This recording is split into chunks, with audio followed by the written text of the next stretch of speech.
Magandang umaga po sa inyong lahat. Good morning to you in the Philippines, Australia, Hong Kong, Hawaii, US West Coast, and wherever you are in the world. Welcome to this launch of the Philippine Election 2022 International Observer Mission, which is sponsored by the International Coalition for Human Rights in the Philippines and the Kontra Daya initiative in the Philippines. I especially acknowledge the media workers taking part today. Thank you. My name is Peter Murphy, the Chairperson of the Global Council of ICHRP, and I'm speaking to you from the land of the Gadigal people of the Eora Nation in Sydney, Australia. We have 3 speakers today to explain why we have undertaken this initiative, even in the adverse situation of the pandemic. Each will present for about 3 minutes, and then we will have a question and answer session with the media and, if possible, with other participants. The whole event may take 30 minutes, and we are free to extend depending on the flow of questions. This International Election Observer Mission was a recommendation of the Investigate PH third and final report last September 2021. We wanted to provide independent monitoring of the Philippine elections from the start of the campaign period this month of February up to the May 9 voting day and the subsequent counting and declaration of results. The Investigate PH reports last year described an alarming and worsening human rights situation under President Duterte's government, and the pervasive cheating and violence in past Philippine elections is also well known. That's why this IOM is so important. It is another expression of international solidarity with the Filipino people. The IOM will be made up of non-Filipino observers in all regions of the Philippines, whose data collection will be compiled every 2 weeks into a report to be published to the media and all interested parties by the volunteer commissioners who will be outside the Philippines. A final report will be issued at the appropriate time after the count and the declaration of the results.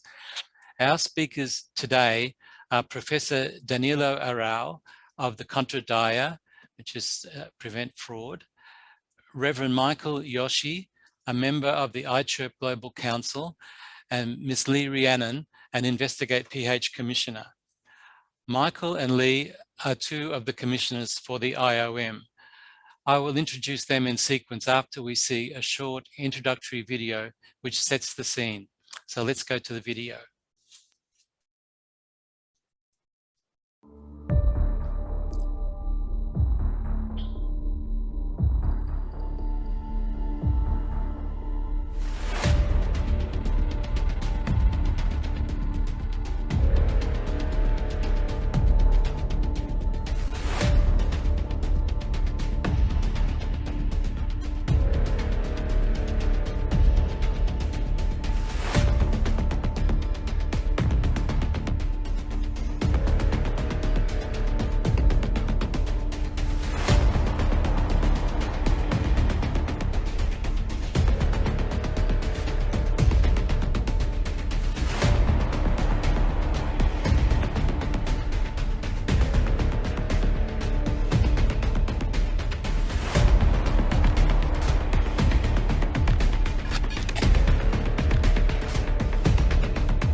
Okay.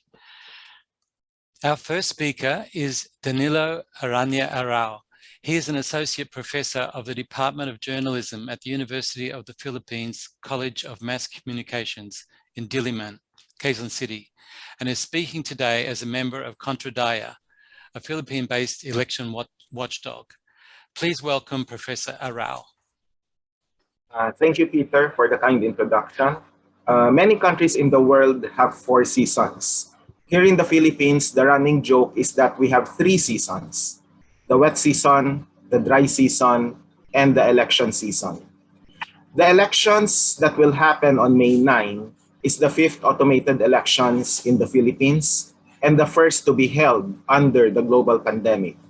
Whether or not we will have clean and honest elections is uncertain, given various problems that our limited time may not be able to cover.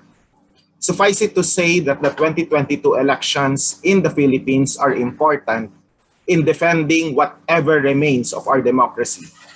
For our colleagues who have monitored developments in the Philippines, tyranny and impunity have become a new normal under the Duterte administration. The campaign period starts tomorrow, February 8th, but many candidates and political parties have engaged in early campaigning and vote buying as early as now, actually even last year.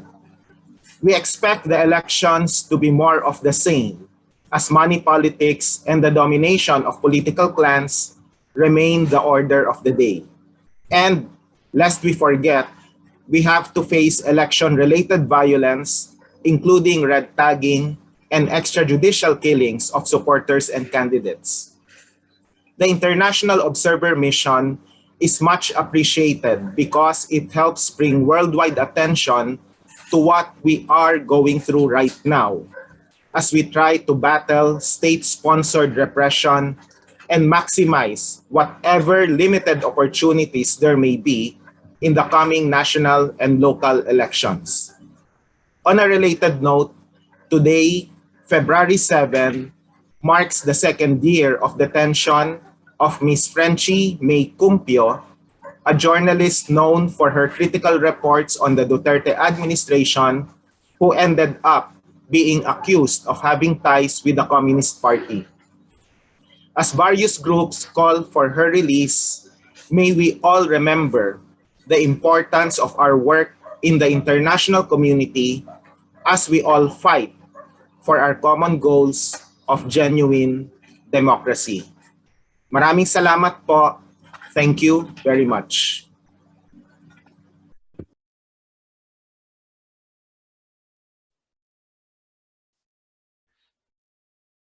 Thank you very much, Professor Arao. Our next speaker is Reverend Michael Yoshii, who is a recently retired pastor of the Buena Vista United Methodist Church, who spent most of his career with the congregation at Alameda in California. He has been a member of the Global Council of ICHRP since its founding in 2013. At Alameda, Reverend Yoshii oversaw an historically Japanese-American Christian church become more ethnically diverse and advocate for a wide range of social justice issues.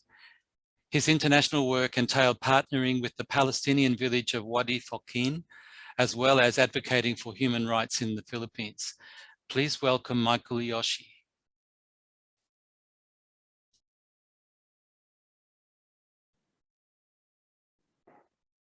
Thank you, Peter. As a member of the ICHRP Global Council, I want to express greetings to our friends in the Philippines who are with us today, and particularly to Professor Danny. Thank you for your words, and just to know that we are with you in all that is going on there and continue to be in solidarity with you. I want to thank also media that are present here today, as well as solidarity communities from both North America and the Asia countries that are present with us here today for this launching.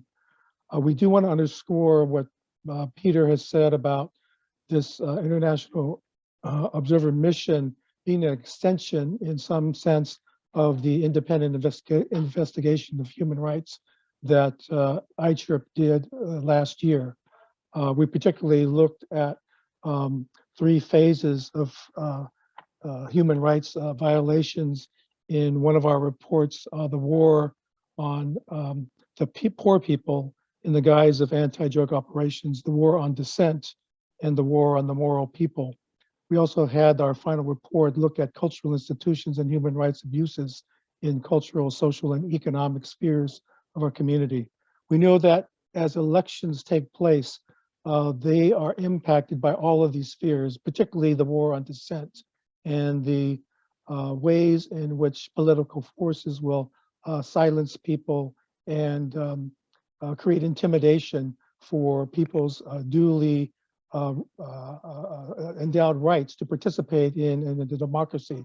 And this has been part of the history that has gone on. And also, as we continue to hear about our report on the human rights abuses from last year, we want to continue to make sure that we shine a light on all of those sectors that have been affected and have been reported upon by our report. It's so important that we are able to highlight these issues, so we appreciate media being with us today. But today's launch is also about enlisting participation from people around the world. We know that international solidarity is so important for the people in the Philippines themselves who have been subjected to the terror, to the killings, to all of that has taken place to families there.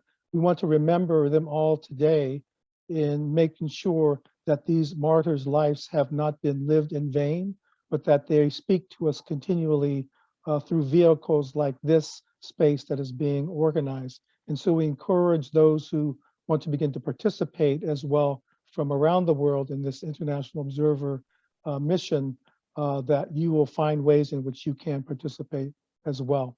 Lee will go into more details around our investigation on human rights and share with you some of those details. But the last word that I want to share with us today also as well is that as we continue this work together, we want to make sure that all of our partners around the world know the significance and the urgency of engaging in this moment in time for this election period that is yet before us. Thank you very much. Thank you very much, Reverend Michael Yoshii. Our final speaker is Ms. Rhiannon, who was last year a commissioner in the Investigate PH project on human rights violations in the Philippines. She's a former senator in Australia. She's been advocating for women's rights and climate justice during her term in public office and beyond. She was also a member of the Parliament of the State of New South Wales in Australia in its Legislative Council. She was a member of the New South Wales Women's Advisory Council and the New South Wales Secretary of the Union of Australian Women. So please welcome Rhiannon. Thank you for the introduction, Peter. And I also acknowledge the traditional owners of the land on which we're all meeting and pay tribute to their history, their culture, and the so many ongoing struggles for justice that many of those communities are involved in. And a big thank you to the organisers and all present. This year's election in the Philippines is critical for Filipino people and the future of communities across the Philippines. People's lives literally depend on this election being fairly and safely conducted. You heard reference that Peter made that so many previous elections have been very violent and many people have died. Killings at past elections and the mass murders throughout the years of the Duterte regime are a stark reminder of the violence that could break out during the 2022 Philippine election. In 2019 and last year, as a member of commissions of inquiry into human rights abuses in the Philippines, myself and commission colleagues heard compelling evidence that state violence and corruption are on the increase. Our work set out in the Investigate PH reports showed that domestic solutions to these crimes are not working. Reverend Michael Yoshii has set out some of the compelling evidence that we heard. I remember that a number of people who we heard from and that I met in 2019 raised their concerns about what would happen in the 2022 election. This was obviously in the context of the so many killings that are now occurring in the country. We took those concerns on board and we have formed the International Observer Mission. A recommendation of our third report raise the all-important issue of ensuring the safety of election officers, voters, and the general public. The recommendation also emphasised the need for integrity in the presidential election by ensuring the cessation of the militarisation of communities and, where possible, for international election observer missions to be present during the stages of the election. And what we mean by that is the campaign, we've heard already kicking off, the voting process and the counting itself. These recommendations will shape the work of the International Observer Mission. Our mission will provide what no state apparatus in the Philippines can deliver: independent monitoring at all stages of the election process, from the start of the election campaign right through to polling day. Then we will follow the counting process, and our work will continue until candidates are confirmed. The Duterte regime has made violence their tool of trade at all levels of government. Extrajudicial killings are not abating, as no government officials, police or security personnel are held accountable for violations of international humanitarian law. This was a theme that came through time and time again in our work as commissioners. These methods are creating a dangerous nationwide culture of violence that can spill over into the conduct of the election. The international community has a responsibility to ensure, to act and also to ensure the safety of the opposition candidates, their supporters, all voters and election officers, if these elections and those elected are to have integrity. I believe the International Observer Mission has a vital role to play. Thank you.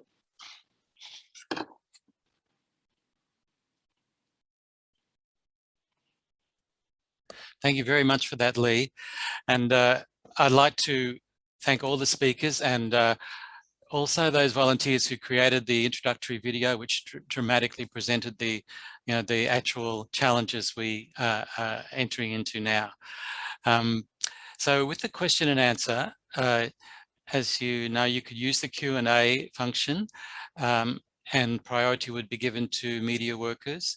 And if you wish, you can also raise the hand, and the technical team would open up the microphone for you to verbalize your question directly. So right now we have one question. What options are considered if the observer group is obstructed? This is from Cesar de Mello. So would anyone like to start with that? Maybe Danny is. Well, okay, if the international observer mission's activity is obstructed, of course you can be assured that we will raise hell about it, and we will definitely bring that to the public's attention. From our experience in the past election cycles, there has not been much of a problem in terms of movements of the members of the IOM. However, as early as now, there are we should know that there are certain times when there is harassment and intimidation coming from the military and the police. Sometimes they would ask all those irritating questions as to what you're doing here, what is your purpose, why are you concerned about the elections while you're not Filipinos. Those common things can happen. The problem right now is that this is the first elections to be held under the global pandemic. So we really cannot tell, the situation health-wise in the country, as well as the security measures and the health protocols that will be put in place by the government.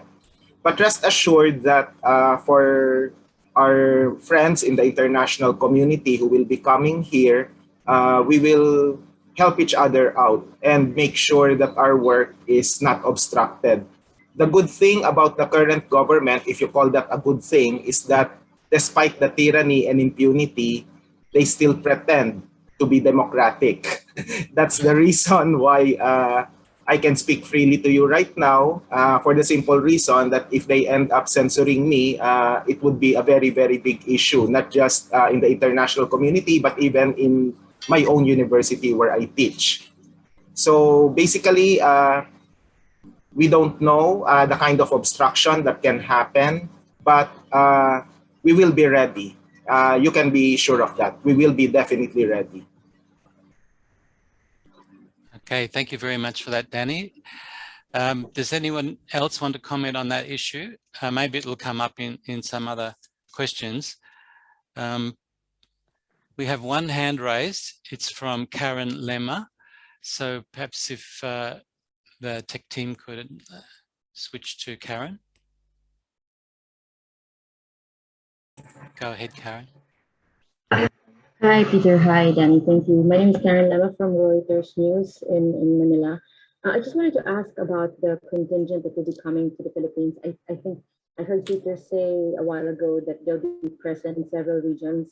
Can we get an idea how big the contingent is in terms of the areas that they will be present? How did we choose which places they're going to be in? You did say that they will be submitting a report every 2 weeks. Is that correct? Status of the process election come from tomorrow up to the election day. And just a brief background, when we conduct these missions, how do we go about it? Do we seek government, or it's usually just, as you say, sir, it can be freely done? Thank you. I didn't really pick up the very last part of your question, Karen. Oh, is the audio bad? Sorry. Just a bit louder, please. Yeah, that's a bit better. Yeah. Okay, it is better. Okay. Yeah, I just wanted to get a background on how large the contingent that will be coming to the Philippines, and you did mention they'll be present in several locations. How were these locations chosen? Can you give us an idea of the actual groundwork that they're going to be conducting? You did say they'll be presenting like a report every 2 weeks about the exercise from tomorrow up to election day. And do we, in terms of these observers, is the free exercise, they can just come over or to seek permission from anybody like the COMELEC? Thank you. Okay. So I think I can briefly answer part of it, and then maybe we can go back to Danny. So we decided that first of all, we're not required to register with the COMELEC, so we won't be doing that. Some of the observers are already in the Philippines and some are traveling to the Philippines. We're not really sure how many we can involve altogether, but we're confident that we can have people present in many parts of the Philippines. The reporting will continue after May 9 because the counting won't be all settled necessarily immediately. And we're not, how unpredictable it can be at that point in the election process in the Philippines. So maybe Danny could now follow up just a bit more on the details. Yeah. Of course, we will be advising the international observer mission as to the places that they will go to. We still need to assess the situation on the ground. In an ideal setting, we would prefer that the observer mission also visit what we call election hotspots, or where fraud and election violence would happen. However, we need to ensure the safety of our friends in the international community. So we will be seeking advice from our local chapters if it would be really safe or secure for our friends in the international community to visit, the various places. So for now, that's all that we can provide regarding, specific places to go to. We might be able to know finally once, things clear up, and particularly the election polls on election day rather. We would try our best to facilitate visits of the international community in certain polling precincts, making sure that they adhere to strict health protocols as imposed by the government.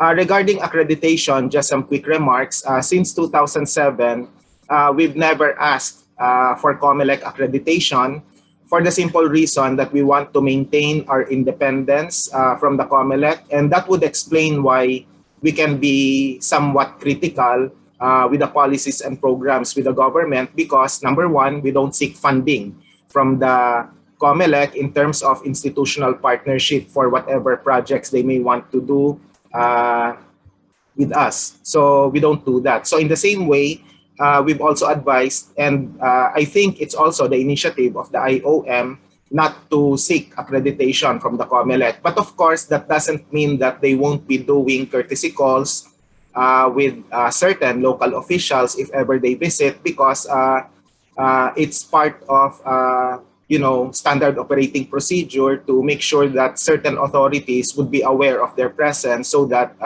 there would be no untoward incident against them. So that's all I have to say. Thank you. I hope I answered your question.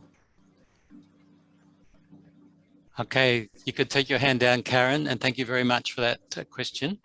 I don't seem to have any other questions in the Q&A, and I don't have any other hands up being indicated to me. Has anybody else got a question before we... Here comes one from Ratsiel Sanwan.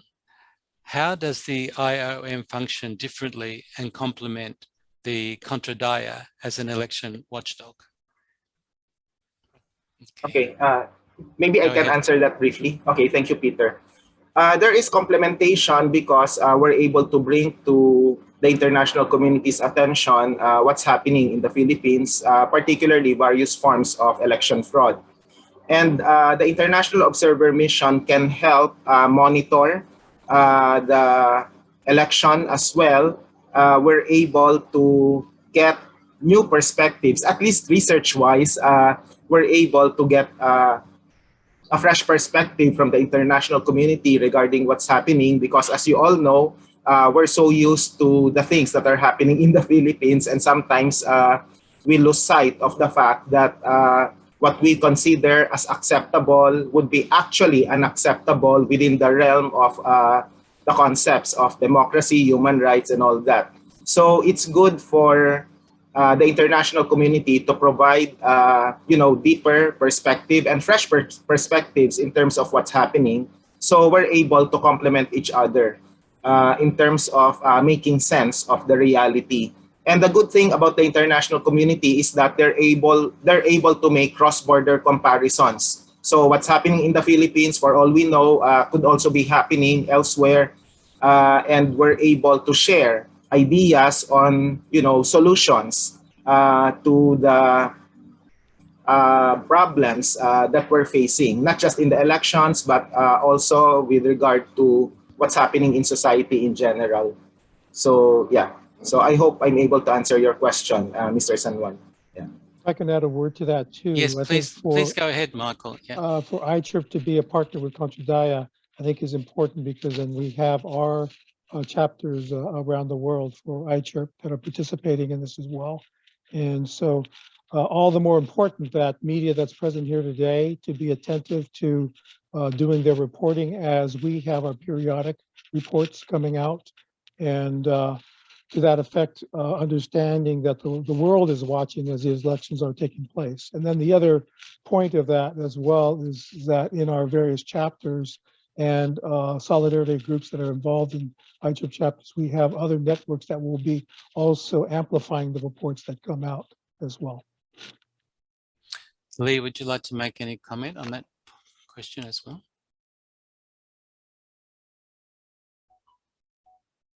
You're on mute still, Lee. Sorry.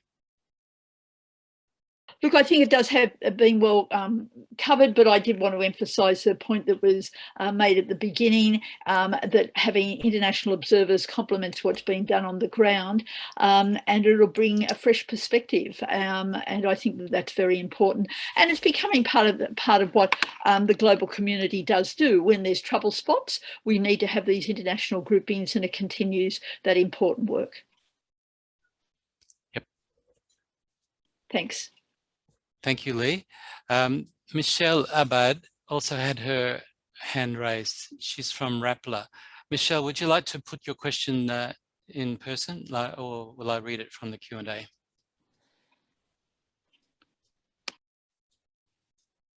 Hi, good morning. Can you hear me? Yes, we can, Michelle. Please go ahead. All right, great.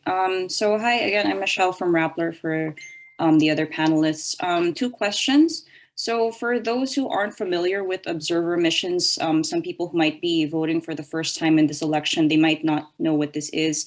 Can you please elaborate more about what the activities will look like on the ground? Like, what does monitoring look like in the different stages of the election, from campaign to counting? Okay. So I think I can start, but I think again, Danny might be the one. I've also been an observer in the past. So basically it looks like a foreigner is there close to the voting place in the company of other Filipino observers, and with a recording device, either a notebook, a camera, or both, and a microphone, a way to record a voice as well. So that is what it would look like. And I think in my experience, it's unusual, a little bit unusual to see a foreigner present, but it helps give some confidence that there's other eyes on the situation. Maybe Danny could also describe just how it looks. Yeah, essentially it's field research from an academic perspective, and maybe from a journalism perspective, you can look at it as a person doing data gathering. Basically, what we want to accomplish here, as Peter correctly mentioned, is the feeling that someone's monitoring the election. So for nefarious characters who would want to cheat in the elections, the presence of an international observer mission would help a lot. Okay, but that's on election day. So what happens during the campaign season? Peter already mentions that there will also be monitoring going on. On a related note, maybe I'll try to address the question of Jasmine Alfaro as well, a day in the life of an observer. Basically, it's not like a John Grisham novel where everything is about fireworks or colorful days. Sometimes it can be even boring, in the sense that you will just be doing research on your laptop and then try to confirm that information outside, subject to health protocols. Again, we don't know the alert level that the Philippines will be put under, and the extent of the effect of the COVID-19 pandemic. But research will be the order of the day for the International Observer Mission.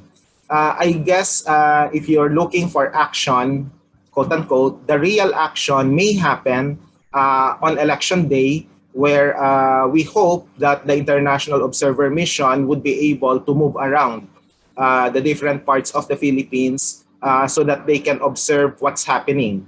The fiesta that goes with the elections, as well as certain activities related as well to the elections. And on a media note, on a media-related note, we hope, and we're not imposing this to our friends in the media in the Philippines, we hope that they would be given the opportunity as well to share their thoughts to the public as regards their observations on the elections. Rest assured that the observer missions are brilliant people. I don't want to patronize people too much, but we have a former senator. We have, academics. They know what they're doing. And we actually are looking forward to getting their fresh perspectives regarding what's happening here. So again, for our members of the press, we hope that you would consider inviting them as well for interviews, so that they can also share their thoughts on what's happening in the country, because their thoughts are very important as well. Thank you. Thank you. Jasmine has also asked us a more specific question there about how many observers do we think would be needed for an effective observer mission. Back to you, Danny, I think. I'm sorry I cannot provide any numbers because that will still be subject to internal meetings with ICHRP and the friends in the International Observer Mission. But it doesn't have to be a very, very big number. But that would depend on, the situation on the ground again. Thank you. But I guess, Peter, maybe you can provide some information without identifying the particular people as to how many there are in the Philippines right now and how many we expect to be, on their way to the Philippines. Maybe you can share that information if you don't mind. Is that okay? Yes. Yeah, it's okay. I'm not sure how many have registered in the Philippines, but I think that we're expecting somewhere in the range of 20 to 30 people in the Philippines to take part who are there already. And we know that, especially from the United States, this again depends on the travel rules that apply in the coming months. But for now, we think that a significant number of people from North America would be trying to take part in this observer mission. So I would think another 30 or so at least. But it's just speculation at the moment on that. People are now doing their logistics work. Yeah, thank you. Thank you. One thing I saw in the chat box there, Doug Booker, saying that there's great enthusiasm on member organizations to participate. So there's a lot of energy for people to participate in solidarity. So there's another question in the chat from Vince Casilihan. He's an anchor of Pamana ng Lahi based in Naga City and Legazpi city in the Bicol region. How can the IOM help if there are violations of human rights in an area where they are present?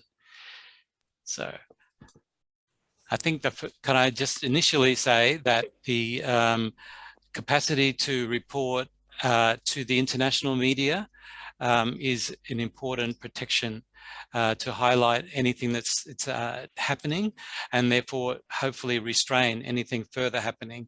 And of course, if you're present, if an observer is present in a situation where there's victims and there are responses already, they can provide some kind of protective presence. That is how I would see it, but I'll let Danny also explain what he thinks. I think it's been answered by Mr. Booker already in the chat box. Bringing to light these violations to the international community would be, very, very significant because we need to bring to the greater public's attention what's happening in the country. Of course, we don't expect the IOM to intervene and, once the guns are trained on innocent civilians, they wouldn't use themselves as human shields to prevent that. Of course, we don't want that to happen because we want the safety of our friends in the international community to happen, to be observed and to be, we need them to be protected as well. So I think their presence, as Peter said, can help a lot. Yeah, that's it. Thank you. I could add to that too. I think in one sense, one of the purposes of having an observer mission is a sense of deterrence so that what's gone on in the past around elections might not happen by having, particularly by having good media coverage and reporting of what people are concerned about, that perhaps things can be deterred. But in the situation where there are violations that are taking place, we think about the importance of ICHRP's partnership again with Kontra Daya, that the work that we've already been doing around investigation of human rights violations continues on. That work continues on, and through this election, any things that come up will be part of our reporting to the international community and continue to be part of information that gets documented and accumulated over the next several weeks to come. Okay, thank you. There's a further question that Michelle Abad had, so perhaps she could just ask that question.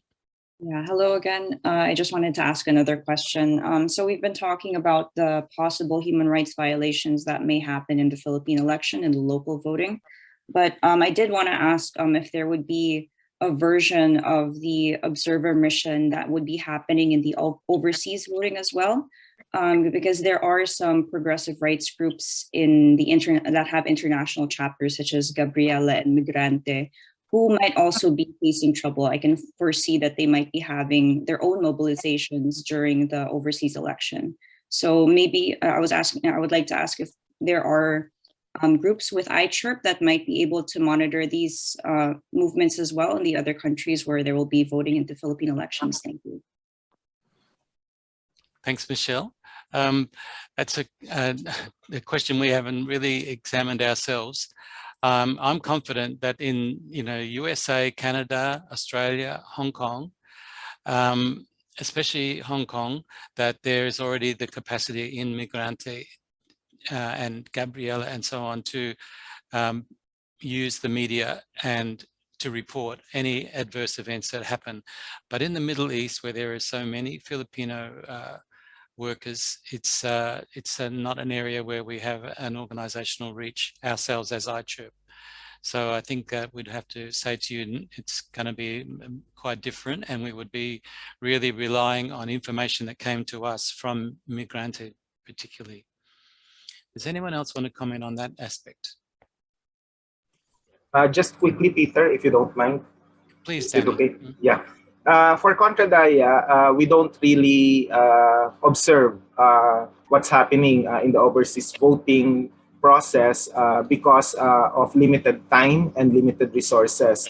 So much of our campaign against fraud would be the actual elections that will happen in the Philippines. Yeah. So just like ICHRP, we depend on various groups, cost-oriented groups like Gabriela and Migrante to provide us with the necessary information. From our experience, we would just add it to our report that we make public on election day.